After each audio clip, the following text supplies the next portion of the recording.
here's the plan. So here's the plan.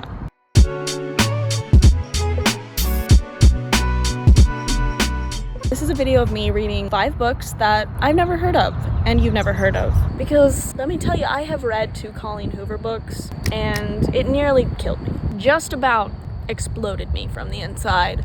Although I munched them up, I gobbled them. There is no denying how fast I read them.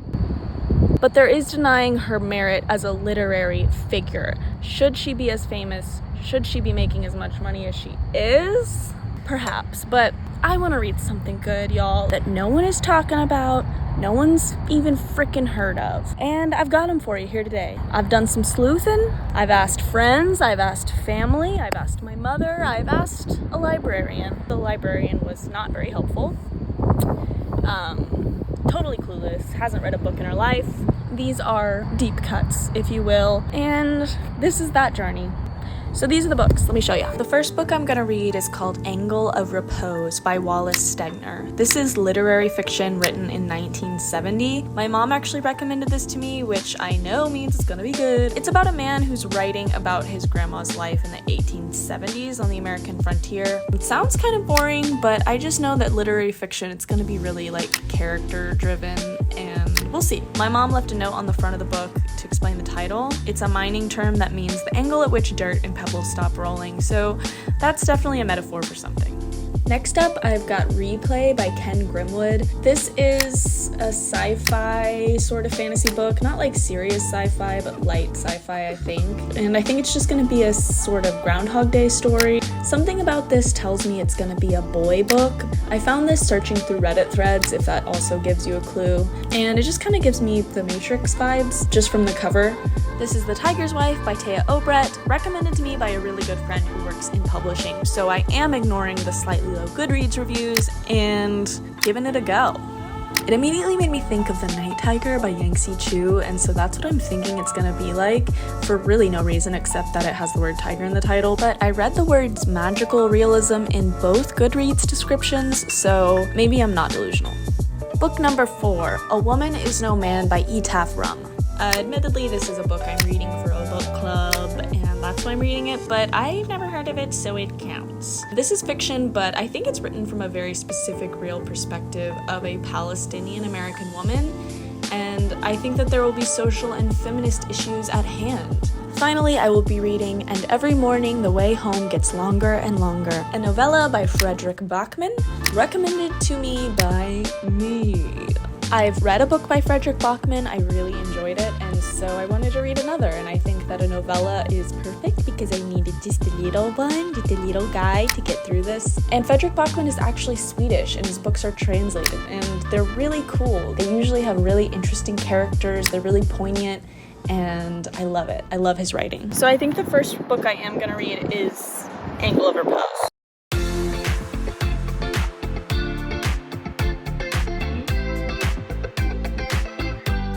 Quick check-in. Loving it. The writing is everything I want literary writing to be. It's so beautiful. So far, I wouldn't recommend this to everyone. I would recommend this to people who really like to read for the sake of reading. But yeah, it is taking a while to read. I think I like reading it. I'm reading slowly because I'm really enjoying it. Sometimes I read really fast through books that like are just, it's like a Snickers bar. I'm not savoring it in any way, but I'm savoring this.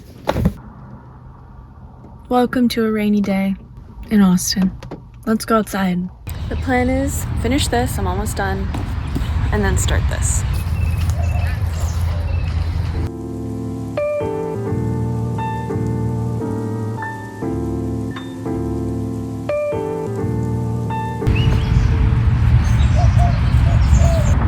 Things are kind of exciting at the end of this book.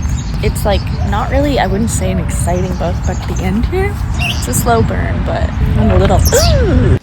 Okay, I've got a Baby Bell cheese, I've got my water, and I've got about 35 pages left. Let's finish. Dude, there is some drama in the end of this book. It may not seem dramatic as you're reading it, but there is some drama.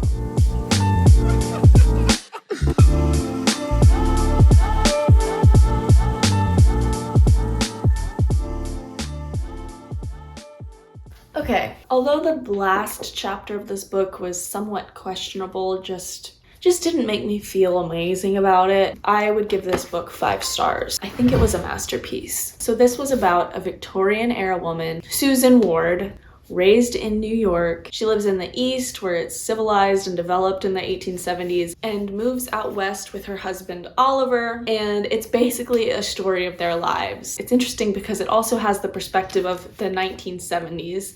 The grandson that is writing this, he gets to look back and kind of analyze his grandmother's life and how the culture of the time affected her, because she's a very ambitious woman. She is an artist and a writer, and she ends up kind of supporting the family on her income. We see a lot of themes about happiness and about satisfaction and about marriage and about love and about a woman and a woman's role in this time period. I would say that it's not really like a vacation read, if that makes sense. Like, you're not gonna sit on the beach and read this in little 10-minute chunks and like have a hell of a time because the plot is so gripping. This is more like, picture yourself at your grandmother's house in the country and you're visiting for the summer and there's not much to do, but you're not bored, you're just at peace and you're sitting on a hammock and then soaking in this book for a whole afternoon. So that was Angle of Repose. Moving on. I think I'm gonna read this one next because it's a book club book and I want to get it done so that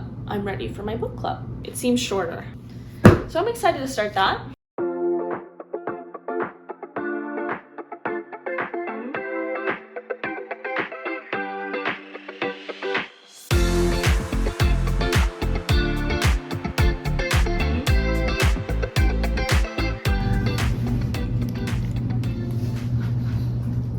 Do you want your foot in there? No. Not for free? So I'm about this much of the way through and I am enjoying it. It's good. It's a good story. It's interesting, but so far it's about 3 stars for me. The theme and the lessons and the morals are so plainly stated, very obvious, but I'll finish it. I'm enjoying it. It's fast. It's a fast read.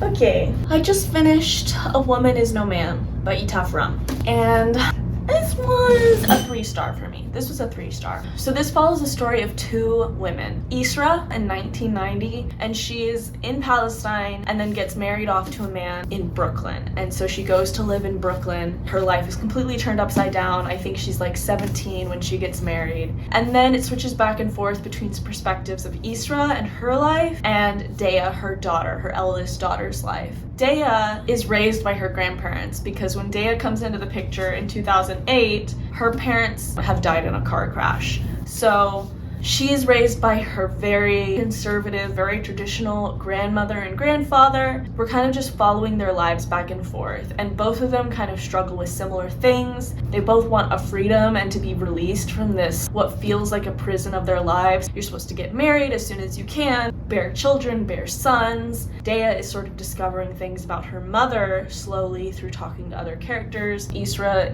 is slowly realizing that her life is not what she thought it would be. It's honestly pretty miserable. That is the point, is how miserable her life is because of these confines that she finds herself in. And it's sort of a book about taking charge of your own destiny and rebelling when need be. Definitely a really good story, really compelling, really interesting. This author definitely had something to say, but it could have been done better. I think that the story was pretty one tone. There was not a lot of nuance to this book, and it was so hammering this one point home over and over and over and over and over that there wasn't any room for the reader to figure it out on their own. There wasn't any space for me to have the thoughts. The thoughts were told to me. And I think if you can take it at that, just take it as like, this is the message, not as like a great fiction novel, then it was a good book. And now I think the next book I'm gonna read, Replay by Ken Grimwood. I think this is gonna be a fastie. My special recipe: air fry the chicken, bagged salad, just mix it together. I want to read. This clip is probably gonna be gross. Okay.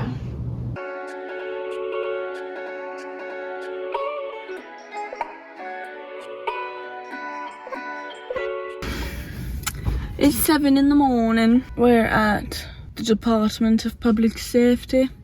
My husband has to do some business. The plan is that he gets an appointment earlier than what he scheduled. Then we're on our way to the water park. So I'm here just a-waiting and just a-reading. I've got myself a smoothie. It's a green one. Just so you know that I am better than you. Oh, good luck, good luck. Okay, I'm gonna read about this way through. I'm enjoying it. It's good.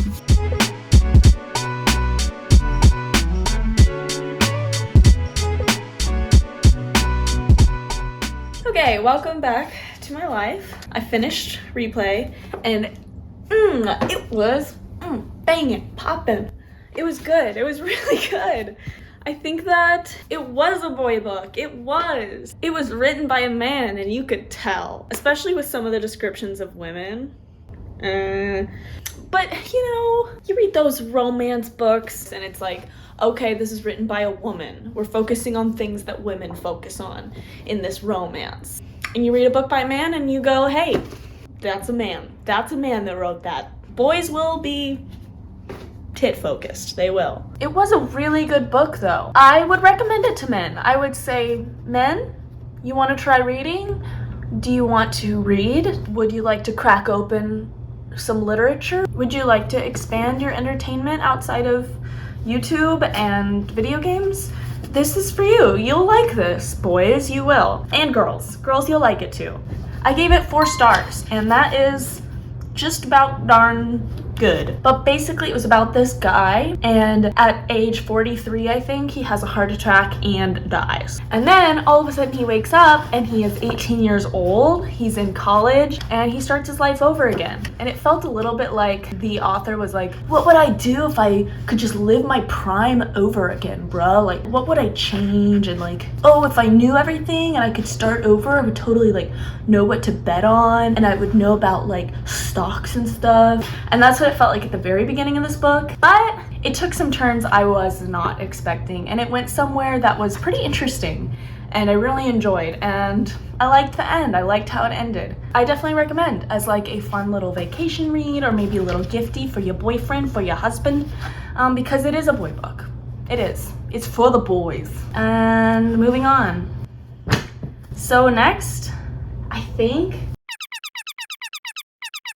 I'm just gonna read this little guy, and then I'll get another book out of the way. Can't wait.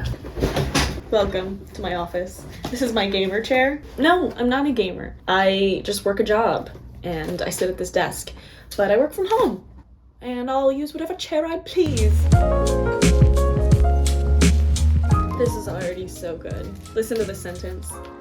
Noah's feet don't touch the ground when his legs dangle over the edge of the bench, but his head reaches all the way to space because he hasn't been alive long enough to allow anyone to keep his thoughts on Earth.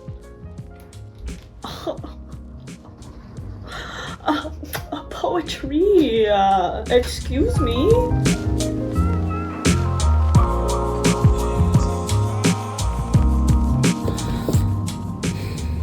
I'm about to go to bed, but this was so good. So good.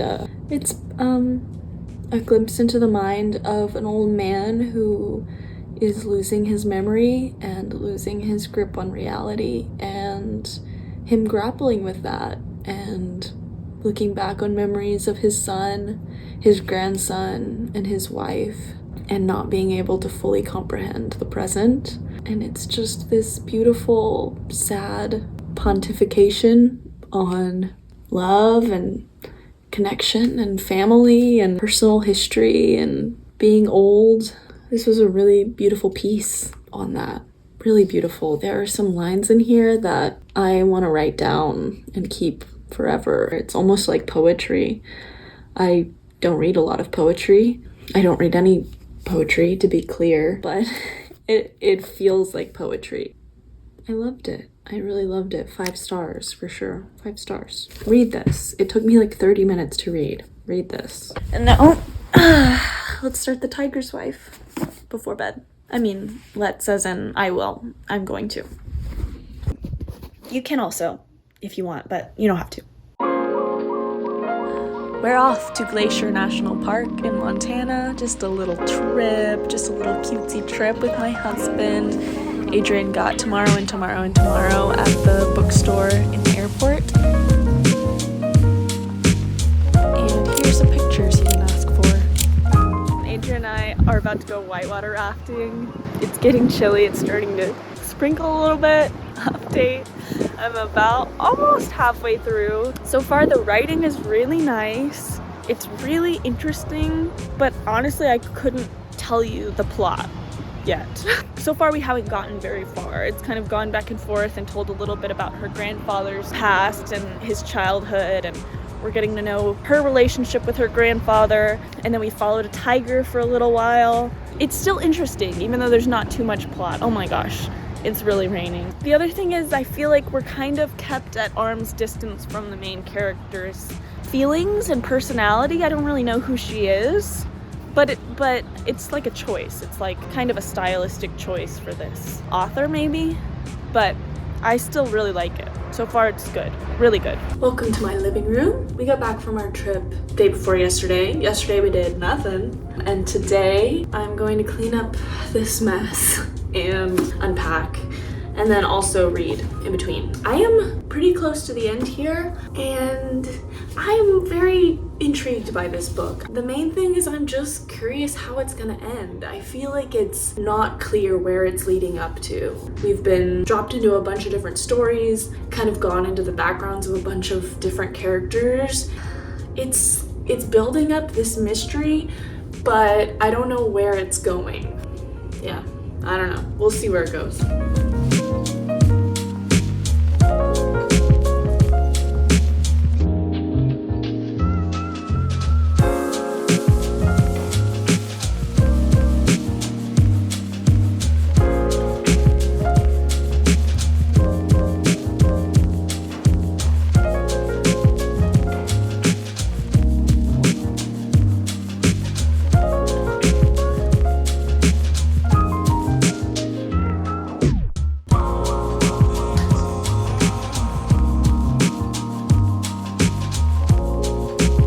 And with that, I finished The Tiger's Wife, my last book. My review is, I don't know. I am torn on this. I feel like I'm wishy-washy between it was boring and it was intriguing. It was definitely slow, not linear, not fast. Did I say that already? I almost want to like look up what it meant, because I understood everything that happened, but I feel like I don't quite understand what happened. It's kind of got a lot of superstition in it. All these village, small town characters are very superstitious of everything, and it's about myth being created. And what is it about? It's about war? I don't know. I liked it. And I feel like I'm not giving it a very good review. If you're bored easily, don't read it. If you're not bored easily, read it. I may read some Goodread reviews and figure out what other people said, and that may help me figure out some opinions to have, because this is one of those that I just really don't. I know that I liked it, but I don't have a strong opinion on it. And I'm gonna give it 4 stars. And you can't stop me. Even though it doesn't sound like I felt in my heart that it was 4 stars, it was. It was 4 stars. And that's all I have to say about it. That's all I can say, because that's all there is to say. I have finished my challenge, and it was a good one. It was a good challenge. Best, second best, third, fourth, although these are so different, and fifth worst. And honestly, I almost want to move this one down to a 2.5. But don't tell Etaf I said that. Okay, see you later.